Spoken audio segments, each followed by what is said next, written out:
یہ حدیث ضعیف ہے، اس سے استدلال نہیں کیا جا سکتا ہے، لیکن وہ محترم جگہ نہیں ہے، اس وجہ سے قرآن مبارک کا نسخہ وہاں نکل کرنا چاہیے۔ آپ حج کرنے گئے ہیں، عمرہ کرنے گئے ہیں، قرآن کا ایک چھوٹا سا نسخہ بھی ہے، باہر رکھے کوئی لوگ اٹھا لے جائے گا، پھر آپ پڑھیں گے، کیسے پڑھیں گے، کہاں سے خریدیں گے، پیسے ہیں کہ نہیں ہیں، یہ ساری مجبوریاں ہوں تو محمد بن صالح العثیمین ہمارے استاد گرامی کہتے ہیں کہ لے جائے لیکن پیشاب پاخانہ کو اپنے آپ سے جدا کر دے، یا تو پنی میں رکھ کے آویزہ کر دے، یا کوئی جگہ ہو تو وہاں اوپر رکھ دے، پھر پیشاب پاخانہ کر کے جب فارغ ہو تو پھر جیب میں رکھ کے چلا جائے، یا کہیں لائن لگی ہو پیچھے تو اعتماد ہو کسی پر تو بھائی یہ قرآن کا نسخہ ہے آپ تھام لیجیے، میں قضائے حاجت کر کے آ جاتا ہوں، تو ایسا بھی آپ کر سکتے ہیں، لیکن قرآن کا نسخہ لے کر کے جو بلا ضرورت بیت الخلاء میں نہ جائے، لے کر کے نہیں جانا چاہیے۔ لیکن اگر پیسہ ہے اس پر اللہ کا نام لکھا ہوا ہے، جیسے سعودی ریال ہے وہاں ملک عبداللہ لکھا ہوا ہے، یا اللہ جل جلالہ لکھا ہے، اللہ جل شانہ لکھا ہوا ہے، تو اس میں اللہ کا نام موجود ہے، تو اس کو باہر لکھنے کی ضرورت نہیں ہے، آپ جیب میں چھپا کر کے رکھیے، اور ہم نے جائز کرا دیا ہے، جیب میں رکھیے، چھپا کر کے رکھیے، اس کو آپ نکالنے کی ضرورت نہیں ہے۔ تو بیت الخلاء ایسی جگہ نہیں ہے کہ وہاں سب چیزیں لے جائیں۔ اسی طریقے سے بیت الخلاء میں اللہ تعالیٰ کا نام آواز سے نہیں آپ پڑھیں گے، زبان سے اللہ کا ذکر نہیں کریں گے، لیکن دل سے بھولیں گے نہیں، دل سے بھولیں گے نہیں اللہ کو، لیکن زبان سے اللہ تعالیٰ کا تذکرہ بیت الخلاء کے اندر نہیں ہوگا۔ کوئی بیت الخلاء میں بیٹھا ہوا سبحان اللہ لا الہ الا اللہ اللہ اکبر کہے نہیں۔ لیکن ہمارے استاد تھے، ہم لوگ بچپن میں جب سے تو کہیں پہاڑا یاد کرنے کا وقت نہیں ملتا ہے، بیت الخلاء میں جاؤ تب بھی پہاڑا یاد کرو، یہ تو پہاڑا یاد کرنے کا پریشانی ہے، سوچ لے کوئی تو اس میں کوئی کباب نہیں ہے کسی کو یا خیال ہے کوئی، اور دعا پڑھ لیجیے، کچھ خیال وار نہیں آئے گا، قضائے حاجت کر کے آپ فوراً بھاگ آئیں گے، ورنہ اس کو بیت الفکر کچھ لوگ لکھتے ہیں، بیت الفکر مانے یعنی سوچ اور فکر کا گھر، کہ وہاں پہنچیں گے تو ہزاروں فکر افکار آئیں گے، تو دعا پڑھ کر کے جائیے، تمام افکار سے آپ شیطان جو ہلائے گا اس سے آپ بچے رہیں گے، محفوظ رہیں گے، اس میں کوئی شک نہیں۔ تو یہ ہمارے نبی صلی اللہ علیہ وسلم کی سنت ہے پیشاب پاخانہ کے تعلق سے، اور پیشاب پاخانہ جو آداب مردوں کے ہیں وہی آداب خواتین کے ہیں، دونوں میں کوئی فرق نہیں ہے، خواتین کو بھی چاہیے کہ اسی چیز کو برتیں جو ہمارے نبی صلی اللہ علیہ وسلم کرتا ہے، اور کپڑے میں اگر لگ جائے کسی کے بھی تو اس کو دھو لیں، اس میں کوئی شک نہیں ہے، جیسے مرد دھلتے ہیں،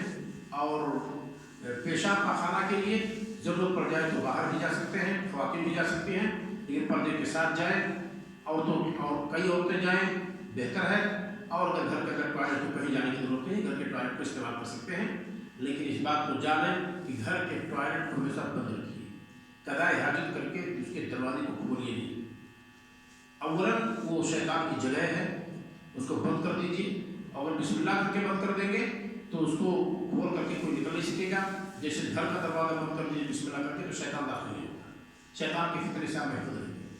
ڈھکنے کی چیز کو جب سونے کے آداب انشاءاللہ بتلائیں گے تو اس میں آئے گا کہ شیطان کیا کیا فتنہ سونے کو کرتا ہے، بسم اللہ کر کے اگر کوئی چیز ڈھک دیجیے تو بھی شیطان اس کو نقصان نہیں پہنچائے گا۔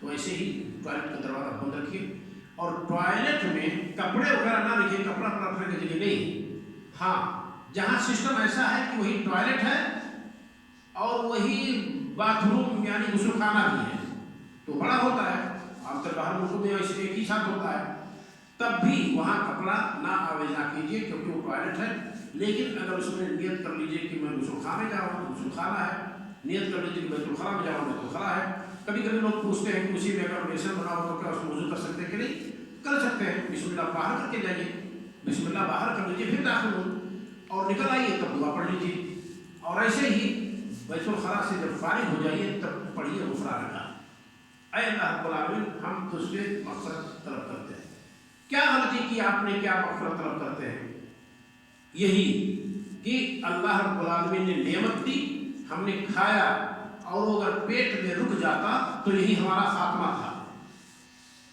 اس کے باوجود ہم اللہ رب العالمین کا شکر نہیں ادا کر پاتے ہیں تو ہم گنہگار ہیں، اے اللہ رب العالمین ہمارے گناہ کو بخش دے۔ ایک معنی یہ ہے، دوسرا معنی یہ ہے کہ اللہ تعالیٰ کا ذکر ہمیشہ کرنا چاہیے، لیکن اے اللہ یہ ٹوائلٹ کرنے کے وقت زبان سے تیرا ذکر میں اب تک نہیں کیا مولا، گنہگار گویا کہ ہوا، بندہ اپنے آپ کو سمجھتا ہے تو کہتا ہے کہ اتنے دیر تک کے لیے تو ہمیں معاف کر دے، ہم تیری بخشش کے طرفدار ہیں۔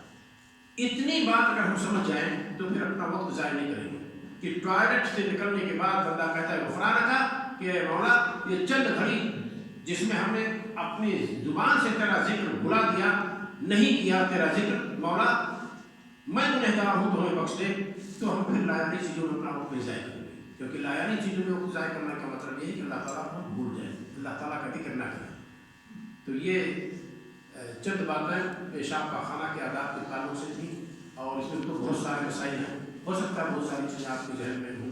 ایک مسئلہ بہت اہم ہے، کھڑے ہو کر کے پیشاب کرنا درست ہے، نبی کریم صلی اللہ علیہ وسلم کے بارے میں آتا ہے، بخاری کی روایت ہے، اتى النبی صلی اللہ علیہ وسلم صلاۃ قوم فبال علیہ قائم، نبی کریم صلی اللہ علیہ وسلم ایک قوم کے بھور کے پاس آئے جہاں کوڑا کباڑا ڈالتے ہیں، فبال علیہ قائم، تو آپ نے وہاں کھڑے ہو کر کے پیشاب کیا۔ بہت سارے لوگوں نے شارحین حدیث میں لکھا کہ آپ کے گھٹنے میں درد تھا، آپ کی کمر میں درد تھا، یا وہاں گندگی تھی بیٹھ نہیں سکتے تھے۔ صحیح بات یہی ہے کہ بیان جواز کے لیے آپ نے کیا کہ جائز ہے، یہ ہماری امت کو مستقبل میں ضرورت پڑ جائے تو ہماری امت کے افراد کھڑے ہو کر کے پیشاب کر سکتے ہیں۔ ضروری کیا ہے؟ پیشاب کی چھینٹے سے بچنا، یہ آپ کی ذمہ داری ہے۔